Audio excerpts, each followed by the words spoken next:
Hi to all, welcome to IIT foundation classes with Revathi. నేను ఈ క్లాస్లో సర్కిల్స్ అనే కాన్సెప్ట్ గురించి చెప్తున్నాను. మనం లాస్ట్ క్లాసెస్లో జామెట్రీలోని బేసిక్ పాయింట్స్ ఇంకా ట్రయాంగిల్స్ గురించి చూసాము. ఇప్పుడు సర్కిల్స్ అనే కాన్సెప్ట్స్ చూద్దాము. నా క్లాసెస్ కనుక మీకు నచ్చినట్లయితే సబ్స్క్రైబ్ మై ఛానల్. ఇక్కడ సర్కిల్ అంటే ఏంటంటే, a circle is a set of all points in a plane. అంటే ఒక ప్లేన్లో ఉండే సెట్ ఆఫ్ ఆల్ పాయింట్స్ తోటి మనకి సర్కిల్ ఫామ్ అవుతుంది. బట్ ఇక్కడ సర్కిల్ ఎలా ఫామ్ అవుతుందంటే, fixed distance from A fixed point. Suppose ఇప్పుడు ఇక్కడ చూడండి, ఇదొక పాయింట్. ఈ పాయింట్ నుంచి మనము ఒక ఫిక్స్డ్ డిస్టెన్స్ తీసుకున్నాం అనుకోండి. సపోజ్ ఇది 2 సెంటీమీటర్స్. అన్ని వైపులా సేమ్ తీసుకోవాలి 2 సెంటీమీటర్స్ అనేవి. దీంతో మనం ఒక లైన్ ఫామ్ చేసామనుకోండి, ఇదే సర్కిల్ అవుతుందన్నమాట. చూడండి, ఈ పాయింట్ నుంచి మనం ఒక ఫిక్స్డ్ డిస్టెన్స్ తోటి ఇట్లా చుట్టూ డ్రా చేయడాన్ని మనం ఏమంటాము? సర్కిల్ అని అంటాము. ఈ సర్కిల్కి ఏంటంటే మొత్తం ఈ సెంటర్ పాయింట్ నుంచి ఎక్కడికి తీసుకున్నా కూడా మనం ఇక్కడ సర్కిల్ పైన ఆ డిస్టెన్స్ అనేది సేమ్ ఉంటుంది. సో ఈ డిస్టెన్స్ని ఏమంటామంటే, మనము సెంటర్ పాయింట్ నుంచి ఈ సర్కిల్ పైన ఉండే డిస్టెన్స్ని మనం రేడియస్ అని అంటాము. ఈ ఫిక్స్డ్ డిస్టెన్స్ని రేడియస్ అంటాము. నెక్స్ట్ ఇక్కడ ఈ పాయింట్ ఫిక్స్డ్గా ఉంది కదా మధ్యలో, దీన్ని ఏమంటాము? Circle point. ఓతో రిప్రజెంట్ చేస్తాం మనం ఈ సర్కిల్ పాయింట్ని. ఇక్కడ చూడండి, in the given figure O is the centre of the circle and OC is the radius. O నుంచి ఇక్కడ సికి ఉండేదాన్ని మనం ఏమంటాము? రేడియస్ అంటాం. అంటే రేడియస్ అంటే ఈ సి అనొచ్చు, లేదా ఇక్కడ ఏ పాయింట్ తీసుకున్నా ఈ సర్కిల్ పాయింట్ నుంచి ఎక్కడికి తీసుకున్న సర్కిల్ పైన మనం దాన్ని రేడియస్ అని అంటాము.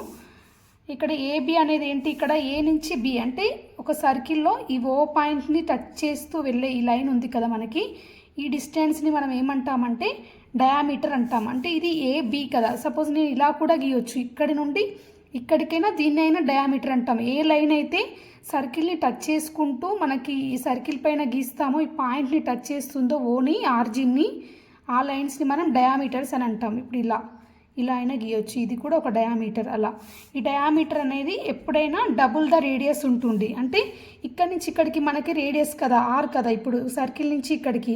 సో డయామీటర్ అంటే ఏంటిది? 2 టైమ్స్ ఉంది ఆర్కి. సో మనం ఇక్కడ డయామీటర్ని మనం 2 × r అని చెప్పొచ్చు. Diameter = 2r.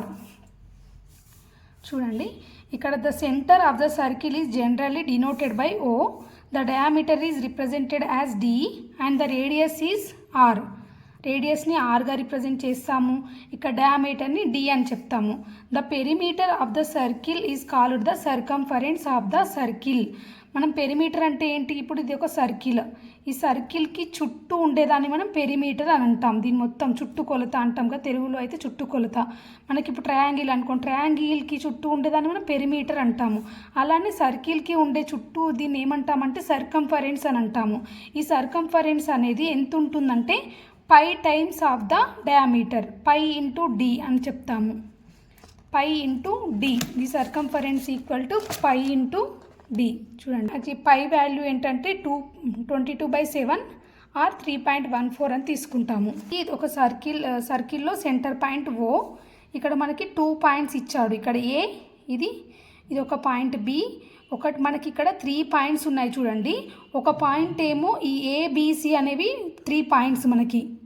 ఇక్కడ ఏ అనే పాయింట్ ఏమో సర్కిల్ లోపల ఉంది, బి ఏమో సర్కిల్ పైన ఉంది, ఆన్ ద సర్కిల్ ఉంది, సినేమో ఎక్స్టీరియర్ ఆఫ్ ద సర్కిల్ అంటే out side of the circle ఉంది. సో ఇక్కడ మనం చూసినట్లయితే ఓ నుంచి ఏ తీసుకున్నాం అనుకోండి. ఇప్పుడు ఓ నుంచి ఏకి సపోజ్ నేను ఒక లైన్ డ్రా చేశాను. ఇది ఏమవుతుంది? మనకు మామూలుగా ఓ నుంచి ఇక్కడికి సర్కిల్ పైకి ఏమవుతుంది? రేడియస్ కదా, ఇక్కడ నుంచి ఇక్కడికి ఆర్ అవుతుంది. బట్ ఇక్కడ మనకి ఓఏ అనేది ఏముంది? ఆర్ కంటే తక్కువగా ఉంది డిస్టెన్స్. చూడండి, చిన్నగా ఉంది, పెద్దగా ఉంది. చూడండి, so OA is less than R. Suppose మనం ఇక్కడ ఓ నుంచి బీకి గీసాను అనుకోండి. ఓ నుంచి బీకి గీసినప్పుడు ఇది ఏమవుతుంది? రేడియసే కదా. మన సర్కిల్లో ఏ పాయింట్ మీదైనా మనకి డ్రా చేసామనుకోండి ఓ నుంచి, దాన్ని రేడియస్ అని చెప్తాము.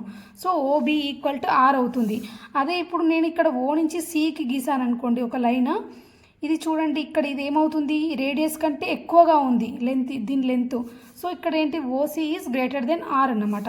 The points O and A are inside the circle. ఇక్కడ ఓ ఏ అనే రెండు పాయింట్స్ ఇవేమో ఇన్సైడ్ ద సర్కిల్ ఉన్నాయి. The point B is located on the circle C. B అనేది సర్కిల్ పైన ఉంది. నెక్స్ట్ సి అనేది అవుట్ సైడ్ ద సర్కిల్ ఉంది. ఇక్కడ the set of all points P in the plane of the circle for which OP is less than are.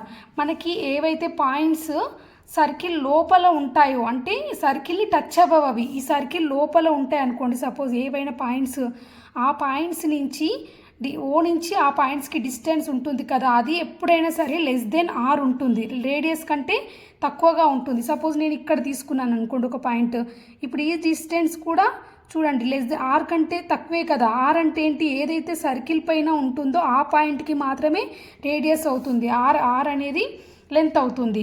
కానీ ఇక్కడ ఏదైనా points inside the circle ఉన్నాయనుకోండి, వాటి రేడియస్ అనేది లెస్ దెన్ ఉంటుంది. అలాంటి వాటిని మనం ఏమంటామంటే ఇంటీరియర్ ఆఫ్ ద సర్కిల్ అని అంటాము. ఆ పాయింట్స్ని మనం ఇంటీరియర్ ఆఫ్ ద సర్కిల్లో ఉన్నాయని చెప్తాము. ఏవైతే points, suppose set of points Q, అంటే అవుట్ సైడ్ ద పాయింట్స్ నేను క్యూ అనుకున్నాను అనుకోండి, అప్పుడు ఆ క్యూ అనే ఓ క్యూ అనేది మనకి ఏమవుతుంది, గ్రేటర్ దెన్ ఆర్.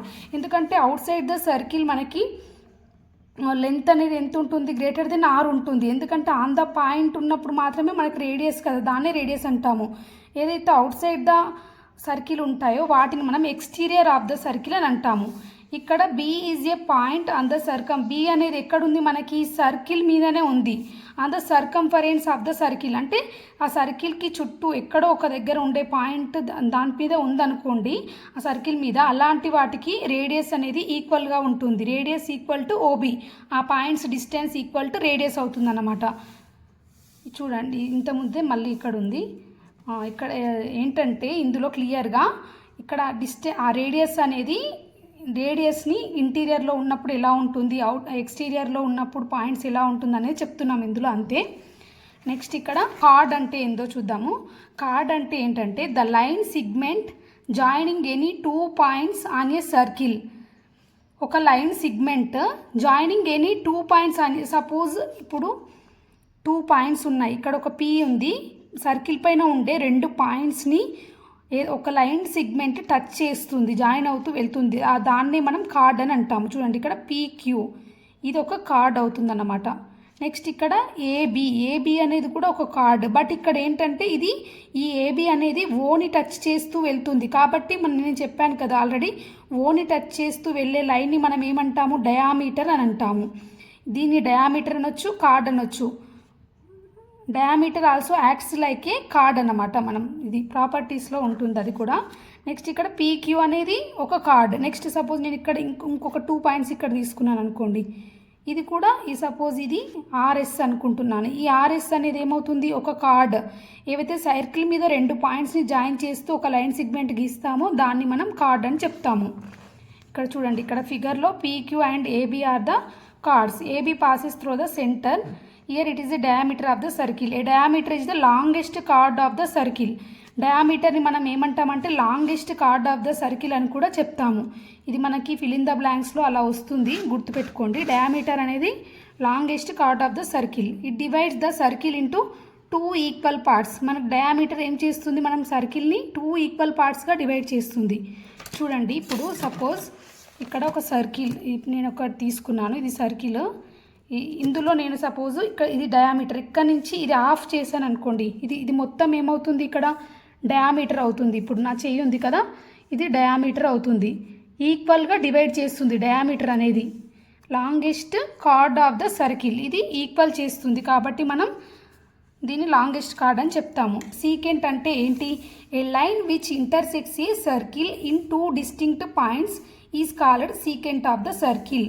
సపోజ్ ఒక సర్కిల్ ఉంది, ఇప్పుడు ఇక్కడ ఒక లైన్ అనేది 2 డిస్టింక్ట్ పాయింట్స్ని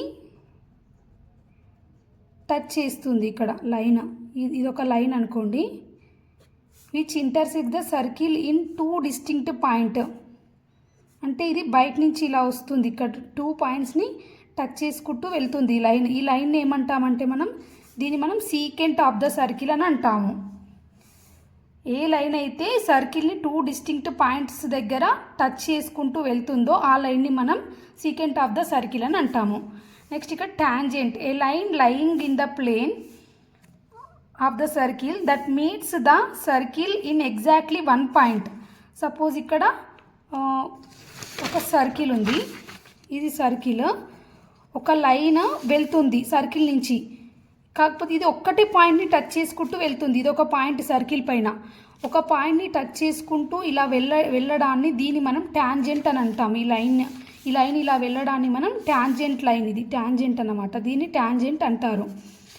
ఇది ఎప్పుడైనా సర్కిల్కి ఇంటీరియర్లో ఉండదు. ఈ టాంజెంట్స్ అనేవి ఎప్పుడైనా ఎక్స్టీరియర్లోనే ఉంటుంది, లోపల నుంచి వెళ్ళదన్నమాట సర్కిల్కి. చూడండి, బయట నుంచి సపోజ్ ఇంకొక పాయింట్ తీసుకున్నాను అనుకోండి, నేను సర్కిల్ పైన ఉండే పాయింట్ని టచ్ చేసుకుంటూ వెళ్ళే లైన్ని మనం టాంజెంట్ అంటాం. ఇదొక టాంజెంట్. ఇప్పుడు నెక్స్ట్ ఇదొక టాంజెంట్, ఈ పాయింట్ని టచ్ చేసుకుంటూ ఇది ఇక్కడ ఒక పాయింట్, ఈ పాయింట్ టచ్, ఇదొక టాంజెంట్. వీటిని మనం టాంజెంట్స్ అని అంటాం. ఆర్క్ అంటే ఏంటంటే a continuous piece of a circle is called and arc of the circle. A continuous piece of a circle అంటే చూడండి, ఇప్పుడు ఇది సర్కిల్ కదా మనం తీసుకున్నది. కంటిన్యూస్ పీస్ అంటే ఇక్కడి నుంచి ఇక్కడికి ఇట్లా కంటిన్యూస్గా మనం ఒక పీస్ అంటే కొంచెం తీసుకుంటున్నాను సర్కంఫరెన్స్లో, దీన్ని ఏమంటామంటే ఆర్క్ అని అంటాం. సపోజ్ ఇక్కడ తీసుకున్నాం అనుకోండి, ఇది ఏబి అనేది ఒక ఆర్క్ అన్నమాట. సపోజ్ నేను ఇక్కడ తీసుకున్నాను ఈ పీస్, ఇది సిడి అనుకుంటున్నాను, ఈ సిడి అనేది ఒక ఆర్క్ అన్నమాట. అలా the end points of a diameter of a circle divide the circle into 2 equal arcs. The end points of a diameter, ఇప్పుడు డయామీటర్కి 2 పాయింట్స్ ఉంటాయి. Divide the circle into 2 equal arcs. ఇది ఈ డయామీటర్ అనుకోండి, సపోజ్ ఇది diameter కదా, ఈ diameter యొక్క ఎండ్ పాయింట్స్ అనేవి ఈ మొత్తం సర్కిల్ని 2 ఆర్క్స్గా, ఇది ఒక ఆర్క్. సపోజ్ ఇక్కడ చెప్తున్నాను చూడండి, ఇది సర్కిల్ ఉంది, ఇది డయామీటర్ కదా, దీని ఎండ్ పాయింట్స్ ఏంటివి డయామీటర్కి 2. సపోజ్ ఏబి అనుకుంటున్నాను నేను, ఇక్కడ ఏబి ఇదొక ఆర్క్ అవుతుంది, 2 పార్ట్స్గా డివైడ్ చేస్తుంది. సో ఇదొక ఆర్క్. నెక్స్ట్ ఈ ఎండ్ పాయింట్స్తో ఇంకొక ఆర్క్ కూడా మనకు ఫామ్ అవుతుంది, ఇదొక ఆర్క్. 2 ఆర్క్గా ఫామ్ అవుతాయి. ఇందులో ఈ ఒక్కొక్క దాన్ని ఏమంటామంటే సెమీ సర్కిల్ అని అంటాము. చూడండి, ఇప్పుడు ఇదే డివైడ్ చేస్తుంది కదా మనకు డయామీటర్, సో దీన్ని ఏమంటామంటే సెమీ సర్కిల్ అని అంటాము. The region enclosed by A semi circle and the diameter together with semi circle is called semi circle region. ఈ రీజియన్ని ఏమంటామంటే మనం ఇట్లా ఫామ్ అయ్యే రీజియన్ని మనం సెమీ సర్క్యులర్ రీజియన్ అని చెప్తామన్నమాట. If the length of an arc is less than that of semi circle, ఒకవేళ మనకి ఆర్క్ లెంత్ అనేది ఈ సెమీ సర్కిల్ కంటే తక్కువగా ఉందనుకోండి, అలాంటి వాటిని మనం ఏమంటామంటే మైనర్ ఆర్క్ అంటాం. సపోజ్ నేను ఇక్కడ చిన్నది ఇలా తీసుకున్నాను, యాక్చువల్ సెమీ సర్కిల్ అంటే ఇలా ఉంది కదా, నేను జస్ట్ కొంచెమే తీసుకున్నాను అనుకోండి, దీన్ని ఏమంటామంటే మైనర్ ఆర్క్ అంటాము. ఒకవేళ ఈ లెంత్ కంటే ఎక్కువగా ఉందనుకోండి, దాని లెంత్ అంటే ఇలా ఉంది, హాఫ్ కంటే ఎక్కువ, ఇంత ఉంది ఆర్క్ లెంత్, ఇప్పుడు దీన్ని ఏమంటామంటే మేజర్ ఆర్క్ అని అంటాము. ఈ సెమీ సర్కిల్తో మనం కంపేర్ చేస్తున్నాం అన్నమాట. సెమీ సర్కిల్ కంటే తక్కువగా ఉన్నట్లయితే మైనర్ ఆర్క్ అంటాము, సెమీ సర్కిల్ కంటే ఎక్కువగా ఉందనుకోండి లెంత్, దాన్ని మేజర్ ఆర్క్ అని అంటాము. సర్కంఫరెన్స్ అంటే the whole arc of the circle is called the circumference.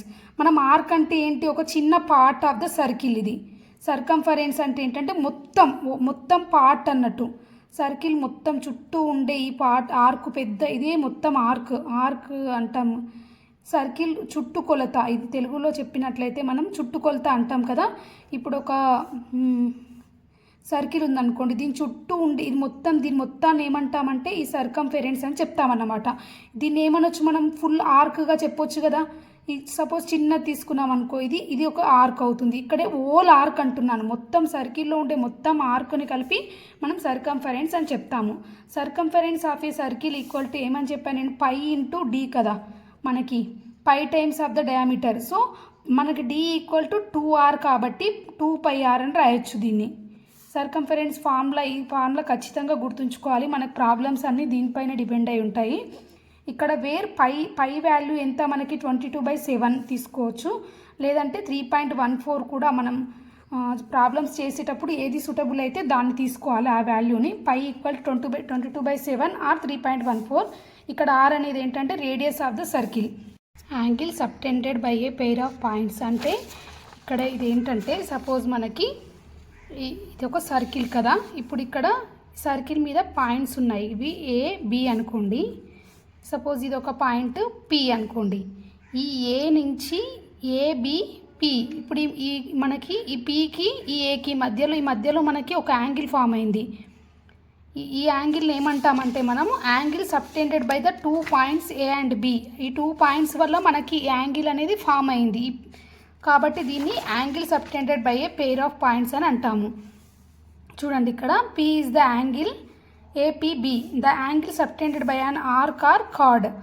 ఇక్కడ మనకి ఈ యాంగిల్ అనేది ఈ ఆర్క్ తోటి ఫామ్ అయింది, మనకి ఏబి అనే ఆర్క్తో, లేదంటే కార్డ్ ఇలా సపోజ్ ఇలా తీసుకున్నాం అనుకో, ఒక కార్డ్ లాగా తీసుకుంటే అప్పుడు మనం కార్డ్ తోటి ఈ యాంగిల్ ఫామ్ అయినట్టు. ఒకవేళ ఆర్క్ని తీసుకున్నాం అనుకోండి, అప్పుడు ఆర్క్ తోటి ఈ యాంగిల్ ఫామ్ అవుతుందన్నమాట.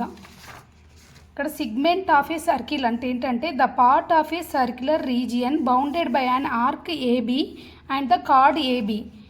ఇప్పుడు ఇది ఏబి అనేది మనకి ఇక్కడ ఒక arc. Next arc and chord. మనకు కార్డ్ అంటే ఏంటి, ఇది కార్డ్ అంటే 2 పాయింట్స్ని జాయిన్ చేయడం కదా. మన సర్కిల్ పైన ఉండే 2 పాయింట్స్ని జాయిన్ చేసేదాన్ని మనం కార్డ్ అంటాము. ఈ కార్డ్ అండ్ ఇక్కడ ఆర్క్, ఈ రెండింటితో మనకి సిగ్మెంట్ ఫామ్ అవుతుందన్నమాట. ఇక్కడ నుంచి ఇక్కడికి ఏమంటాం మనం, ఆర్కే కదా. సో ఇక్కడ చూడండి, including the arc and the chord is called the segment of the circle. If the arc is minor, చూడండి ఇక్కడ ఇది ఒక సిగ్మెంట్ లాగా ఫామ్ అయిందన్నమాట, దీన్ని మనము సిగ్మెంట్ అంటాం. ఇక్కడ చూడండి, ఇక్కడ రాస్తున్నాను, ఇది ఒక సిగ్మెంట్. ఈ సిగ్మెంట్ ఎలా ఫామ్ అయింది, మనకి ఈ కార్డ్ అండ్ ఆర్క్ 2 కలిపితే మనకి సిగ్మెంట్ ఫామ్ అయింది. ఒకవేళ ఇక్కడ ఆర్క్ అనేది మైనర్ అంటే చిన్నగా ఆర్క్ ఉందనుకోండి, ఇట్లా చిన్న ఆర్క్ ఉంటే దాన్నప్పుడు మనము ఈ సిగ్మెంట్ని మైనర్ అంటాం. ఒకవేళ పెద్దదనుకోండి, ఆర్క్ ఈజ్ మేజర్, మేజర్ అంటే ఎక్కువ లెంత్ ఉందనుకోండి ఆర్క్ మనకి, అప్పుడు దాన్ని ఏమంటామంటే ఈ ఆర్క్ ఎక్కువ లెంత్ ఉంటే అప్పుడు దాన్ని మేజర్ అని అంటామన్నమాట. Circle, sector of a circle అంటే ఏంటంటే in a circle with centre O the union of an arc AB and the bounding radii. అంటే మనకి ఒక ఆర్క్ ఏబి ఇంకా బౌండింగ్ రాడీ. రాడీ అంటే ఏంటి, ఇది రేడియస్ ప్లస్ ఆర్క్ రెండు కలిపి యూనియన్గా ఉన్నట్టయితే అట్లాంటి దాన్ని మనము సెక్టార్ ఏఓబి. చూడండి ఇక్కడ ఏఓ అనేది రాడీ, నెక్స్ట్ ఇక్కడ ఓబి అనేది కూడా రాడీ. ఈ సెట్ ఆఫ్ రాడీ అండ్ ఇంకా మనకి ఆర్క్, ఈ 3 కలిపి ఉన్న వాటిని మనము సెక్టార్ అంటాం. సెక్టార్కి ఒక ఎగ్జాంపుల్ చెప్తాను నేను. సపోజ్ మనం ఒక పిజ్జా తీసుకున్నాం అనుకోండి, పిజ్జాలో 6 పీసెస్ చేసాం మనం. ఒక పీస్ ఎలా కనిపిస్తుంది మనకు, చూడండి ఇలానే ఉంటుంది కదా, లైక్ కోన్ షేప్లో. దీన్ని ఏమంటామంటే సెక్టార్ ఆఫ్ ఏ సర్కిల్ అని అంటాము. ఒక్కొక్క పీస్ని ఒక్కొక్క సెక్టార్ అని చెప్తామన్నమాట. ఇదేంటి, ఇక్కడ ఏఓబి అనేది ఒక సెక్టార్. ఒకవేళ ఇది మైనర్గా ఉన్నట్టయితే, చిన్నగా ఉందనుకోండి సెక్టార్, చిన్నది తీసుకుంటే దాన్ని మైనర్ సెక్టార్ అంటాం. ఒకవేళ పెద్ద పార్ట్ అంటే సపోజ్ పెద్దగా ఉందనుకోండి, పెద్దగా ఉంటే దాన్ని అంటే ఎక్కువ లెంత్, ఆర్క్ లెంత్ ఎక్కువగా ఉంటే అలాంటి దాన్ని మనం మేజర్ సెక్టార్ అని చెప్తాం. క్వాడ్రాంట్ అంటే ఏంటంటే a sector of an angle 90 degrees. A sector of an angle 90 degrees is called quadrant. అంటే ఇప్పుడు ఇది సర్కిల్ కదా మనకి, ఈ సర్కిల్కి ఇది ఒక సెక్టార్ అని చెప్పాను నేను. సర్కిల్లో ఇదొక సెక్టార్, ఒక పీస్ అంటే ఇదొక సెక్టార్. ఇప్పుడు సపోజ్ ఈ సెక్టార్ అనేది 90 degrees ఉందనుకోండి, చూడండి ఇప్పుడు ఇది 90 degrees కదా, ఇక్కడ నుంచి ఇక్కడికి ఇది ఒక సర్కిల్ ఓ అనుకుంటే ఇక్కడ ఇది ఎంత ఫామ్ అవుతుంది, 90 degrees. సో దీన్ని ఏమంటామంటే క్వాడ్రాంట్ అని చెప్తాము. ఈ షేప్ని మనం ఏమంటామంటే క్వాడ్రాంట్ అంటాము. ఎగ్జాక్ట్గా వీటి మధ్యలో మనకి 90 degrees ఉంటే దాన్ని మనం క్వాడ్రాంట్ అని అంటాము. ఇక్కడ find the circumference of the circle whose radius is 7 centimeters. అంటే ఆర్ ఈక్వల్ టు 7 centimeters అన్నారు. మనకు సర్కంఫరెన్స్ ఫార్ములా ఏంటి, సర్కంఫరెన్స్ ఈక్వల్ టు ఎంత, 2πr కదా. సో మనకు సర్కంఫరెన్స్ ఫైండ్ అవుట్ చేయాలి. 2 × π వాల్యూ ఎంత అని చెప్పాను నేను, 22/7 కదా. సో 22/7, ఆర్ ఎంత ఇచ్చాడు ఇక్కడ 7. సో 7 క్యాన్సిల్ అయిపోతుంది. So 44 centimeters, circumference equal to 44 centimeters వచ్చింది మనకి. The circumference of a circle, ఇక్కడ సర్కంఫరెన్స్ ఇచ్చాడు మనకి. 22 సెంటీమీటర్స్ అంట. డయామీటర్ ఆఫ్ ద సర్కిల్ అంటే డి ఫైండ్ అవుట్ చేయమంటున్నాడు. డి ఈక్వల్ టు ఎంత అంటున్నాడు. మనకి సర్కంఫరెన్స్ ఈక్వల్ టు ఏంటి formula, pi into D or 2πr ఏదైనా రాయొచ్చు. పై ఇంటూ డి తీసుకుందాం మనం ఇందులో. మనకి ఇక్కడ సర్కంఫరెన్స్ ఎంత ఇచ్చాడు, 22 కదా. సో 22 ఈక్వల్ టు పై అంటే ఎంత, 22/7 ఇంటూ డి. ఇక్కడ మనకు కావాల్సింది డి కాబట్టి డి ఈక్వల్ టు అంటే ఇక్కడ 22/7 ఉంది. దీన్ని తీసుకొచ్చామనుకోండి ఏమవుతుంది, 7/22 అవుతుంది. సో ఈ 22 cancel. So D equal to ఎంత వచ్చింది మనకి, 7 సెంటీమీటర్స్. సో డయామీటర్ వచ్చేసి 7 సెంటీమీటర్స్.